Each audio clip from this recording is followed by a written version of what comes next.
Today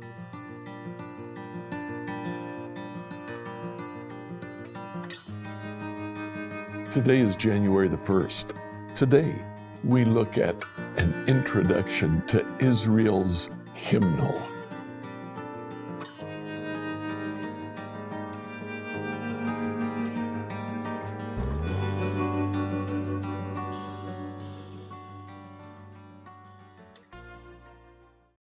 Today, as we read through the Bible in a year, I'd like you to read Psalms 1 through 3. Psalms 1 through 3, New Living Translation.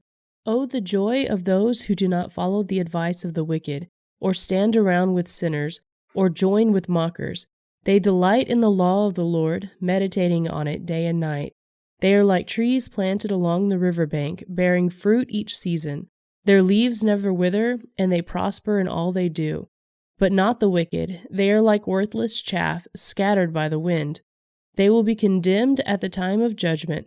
Sinners will have no place among the godly. For the Lord watches over the path of the godly, but the path of the wicked leads to destruction. Why are the nations so angry? Why do they waste their time with futile plans? The kings of the earth prepare for battle. The rulers plot together against the Lord and against his anointed one. Let us break their chains, they cry, and free ourselves from slavery to God. But the one who rules in heaven laughs. The Lord scoffs at them. Then in anger he rebukes them, terrifying them with his fierce fury. The Lord declares, I have placed my chosen king on the throne in Jerusalem, on my holy mountain. The king proclaims the Lord's decree. The Lord said to me, You are my son. Today I have become your father. Only ask, and I will give you the nations as your inheritance, the whole earth as your possession. You will break them with an iron rod and smash them like clay pots.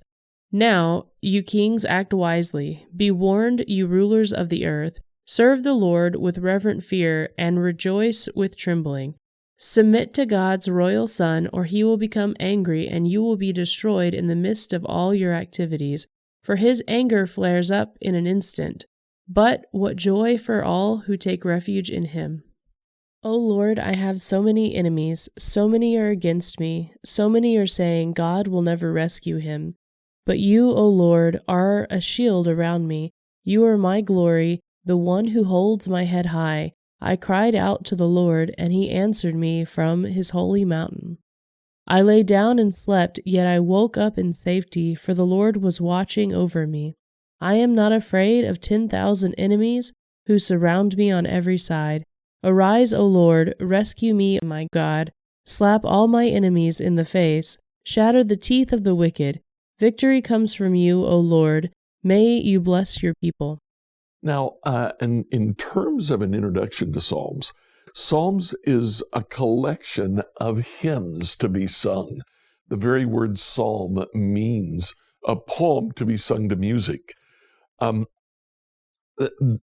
The collection of the book of Psalms takes place over a number of years.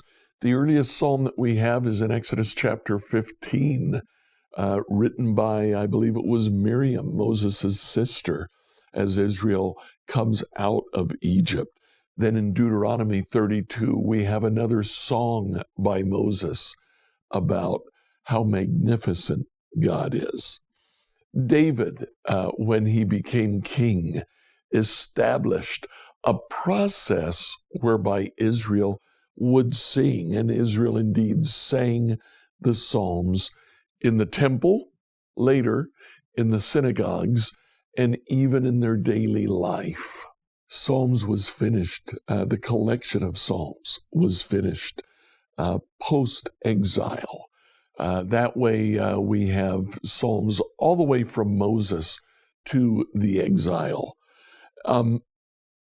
In that collection, it was organized into 5 books. We'll get more into that as we work our way through Psalms. In reading through the first 3 Psalms, Psalm 1 deals with the happy man. What does it take to be happy? Well, David has his opinion. David has a formula for happiness. and you can read through that. The Hebrew poetry stands out there.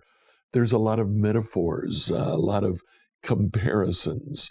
There is also repetition between lines, and you can see that as you work your way through Psalm 1.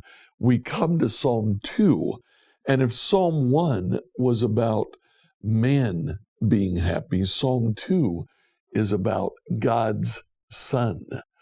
Now, God's Son is the King of Israel. It's also the Messiah, Jesus. And in Psalm 2, you see references to Jesus as the Messiah. Many of the verses in Psalm 2 are quoted in the New Testament referring to Jesus. Finally, in Psalm 3, you see kind of the first of David's Psalms. I just wanted to draw your attention to Psalm 3, verse 4, where David says, I cried out to the Lord, and he answered me from his holy mountain. We'll see that image again and again. Please read Psalm 1-3. When you finish, ask yourself, what is my psalm today? If I were writing a psalm, what would I say today? Like, follow, and subscribe to this devotional on whatever platform you use to listen to it. Email your questions to us at questions@becomehope.com.